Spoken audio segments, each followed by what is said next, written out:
Hi there, everyone, and welcome to the Tuesday Live. So unfortunately, this is not live. I did the live, but the sound was absolutely horrendous. So I am redoing a recording here to put on so that you don't miss out on it. So welcome to today's session. We are working today on a recap of our physiological concepts that are important when you are building your eating plan. So the important physiology that you must remember when you're thinking about how to put a plan together is the blood sugar levels, that you're eating with the circadian cycle, that you are eating in a way to improve your metabolism and use more energy, to make sure that you're eating enough, to drink enough water so that your body can function at its best, and then to be able to understand the hunger and satiety signals so that we can end up eating at the right times and eating enough. Okay, so let's start with the blood sugar levels. Remember that the blood sugar levels need to be kept within a band. It's quite a strict band, and so it is important that we get the food right. And by that I mean the timing as well as the types of food. When we eat too much or we eat too little, or our gaps are too long, that is when the blood sugar levels go out of that band. And that is when there are problems with our physiology, or our physiology does not work as well. So to keep your blood sugar levels constant, you need to try and eat an early breakfast, because we have to start early. Remember, we've had an overnight fast where the body has not gotten any food. And so our stores are very small, and we're going to be doing more and more work as the day goes on. And so we need that breakfast to fuel the body. We need to eat at regular intervals thereafter. Remember, the regular intervals depend on you. Everyone is different, and we've got to figure out what is the right thing for ourselves. The intervals will depend on when your body tells you to eat. So you can determine it if you know what your hunger signals are. But otherwise, as a general guide, use 3 to 5 hours as a rule. Then it is also important that we ensure that we have carbohydrate at every meal. And we want the carbohydrate because that is that immediate energy that the body uses to fuel us. So the carbohydrates convert into glucose, and the glucose is what the cells use as energy. So when the body needs energy, it wants the glucose, or it works best with the glucose, and so that is what you want to put in. But we also want to make sure that there's protein and fat with that glucose or with that carbohydrate, so that the carbohydrate doesn't digest too fast. So your blood sugar levels can be kept in the band better when the digestion of that glucose or that carbohydrate is slower. The circadian cycle is an important cycle that we work with.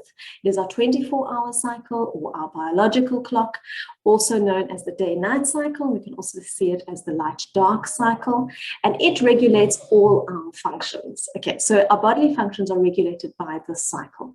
What we need to remember from a food perspective is that the digestion function, the absorption of the nutrients function, and the utilization of that energy function is best in the waking light hours. Okay, so that is actually where we want to put most of our food in. And it makes sense logically. We're working more in the daytime, we're more busy, we are doing more. And so we should be feeding our bodies more and giving our bodies more energy, because that's actually when it needs it.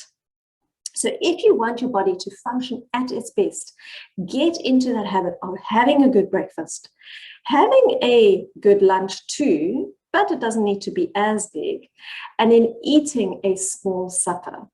And you might be thinking, no, but I can't only eat a small supper, so I've got to eat a smaller breakfast to keep the food for supper, because I know myself, I just want to eat at night. Remember that when you start eating well in the daytime, your body will help you not to send out the cravings. So your physiological cravings are much more controlled when you eat in the day. And so your body will ensure that it's not that difficult to eat a small amount at night when you eat enough in the day. So get your body into that rhythm and see it happening for yourself. We need to improve our metabolism. We want to make sure that our metabolism is at its best so that we can burn the maximum amount of calories that we can. And when we're burning maximum calories, we can also eat much more, which is divine because we all love eating. So your metabolism is a combination of all the processes in the body. So it is basically all the energy that your body needs in a day. And that is how you determine how much energy you need in a day. So it is influenced by a whole lot of things. It is slowed down by a lot of the things that we do, like the diets that we go on, yo-yo dieting or yo-yo weight cycling, not being active. Aging, unfortunately, will also play a role, but less so if you keep active and you're eating correctly. So how can we make sure that our metabolism works at its best? We need to eat breakfast. We need to give the body fuel from the start so that it doesn't have to go scratching around and scavenging for food or for energy in the morning. And then we want to eat regularly because the body, when you give it some food, it uses it up and we have to eat more. Okay, and make sure that it's carbohydrates because that glucose is what the cells love using. I'm not saying they cannot use other fuel. They can definitely use other fuel as well, but they do prefer the glucose is the first one they use if they are in if the glucose is around. But then, of course, we want to use the correct carbohydrates. So it is the higher fiber, lower GI, the ones that digest slowly on their own. And then, of course, we want to add the protein and the fat to it so that it digests even slower and that curve is so much more controlled. Because when we're getting energy, when the blood sugars are controlled and we're getting controlled energy over time, then the body can use energy better. And then, of course, we have to drink enough water for the metabolism to work at its best. And when we exercise, we automatically use more energy, okay? Or so our metabolisms will increase. And then we tend to build muscle when we exercise, and muscle is the metabolically active component in our body. And so the more muscle we have, the better our metabolism. So that's how we increase our metabolism. Also for the metabolism is to make sure that you eat enough. Because remember, when you eat less, your body just learns to use less. And so your metabolism, because it's all the energy you use in a day, when we're using less, it means our metabolism is slower. So we need to find that sweet spot where we're eating enough, not too much, because then we'll start gaining weight, not too little, because then our metabolism starts slowing down. We just don't feel energized when we're doing things. Just that sweet spot where we're at a place where we can eat a whole lot of, a very good amount, and our weight is stable. So in terms of how much calories is that, for women, nothing less than 1,200, for men, nothing less than 1,500. And then depending on what your goals are and whether you're exercising or not, that is very likely to increase. Important to drink enough water. We saw with the metabolism that we need enough water for the metabolism to function at its best, but there are most functions in the body require water to function well. And so we need to drink water because first of all, the body needs it. And second of all, we lose water in a lot of different ways. The important thing with water is find a way that you enjoy it. Okay, so if you don't like tap water, then get sparkling water or add a dash of fruit juice or drink a herbal tea. Find ways that you enjoy the taste of the fluid so that you will drink more rather than less. And remember that dehydration happens faster than you know.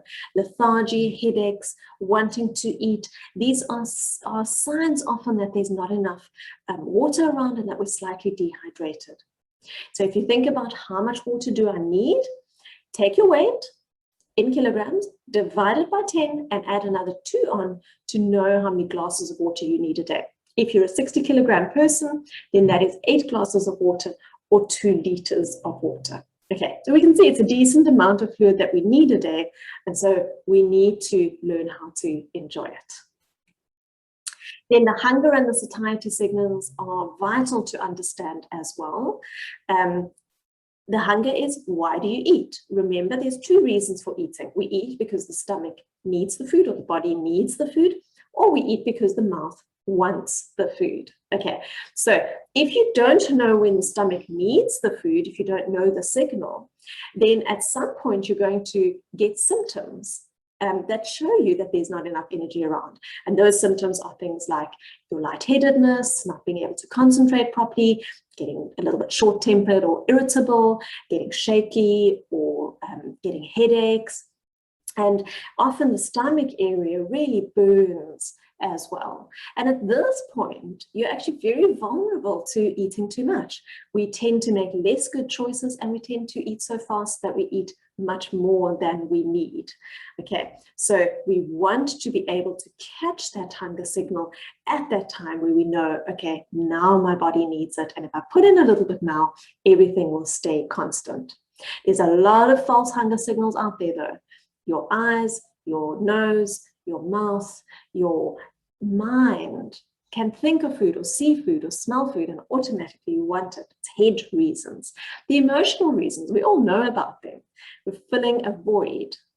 And then, of course, thirst and tiredness are two very good reasons that we want to eat for, but they're not good reasons to eat because they're wrong. We need water or sleep for these two reasons. And so really identifying why you're wanting to eat and whether it's coming from the stomach is so, so important. So we want to connect the stomach and the brain. And for that, we need to just sit in a relaxed space, connect the two, and really just describe what is going on physically in our stomach. If nothing's going on, then you might just not have the signal yet. If you know what the signal is, but it's not there at this time when you're connecting, then you know it's a mouth hunger. If you don't have the signal yet, be patient, just do the work to get that connection going. And then satiety will be able to tell you when to stop eating. And that is generally, I have had enough, or another one is I am just not hungry anymore. That physical hunger sensation has now disappeared. We know we're overeating if we're eating too quickly. If we're eating mechanically and there's no real enjoyment anymore. If there's a pressure or discomfort in the stomach is hurting or you're queasy, then you've really gone overboard. And then you can also start feeling quite sluggish when you've overeaten. So again, we need to reconnect so that we know what is going on. The way to learn satiety is to plate your food correctly, sit in a quiet spot, and eat slowly, focusing only on the food. A very good idea, if you're really bad at slowing down, is put a clock next to you so that you can be cued to slow down and that you can see just how quickly you eat. And in time, you'll start knowing, okay, now I overate. Now I just ate enough. The good idea also to wait 10 to 20 minutes after eating so that the message has time to arrive at the brain to say that food has arrived. Okay, so these two signals are vital to learn. And if you don't know them, just connect and do the work so that you can eventually know them. The older you are and the more you've been dieting, the longer it may take for these signals to come back, but just be patient with yourself. Once you have them, it's amazing how easy eating can in fact be. And that is today's recap of our physiological concepts that are vital to do and to listen to and to get right so that your eating plan can be at its best. We're going to be, in the next 3 weeks, we're going to be looking at the types of foods that we can choose, and then we're going to bring it all together into our eating plan. So by the end of this month, we will be able to build our eating plan and have an eating plan for ourselves. Hope you've enjoyed today's session. Talk to you soon. Goodbye.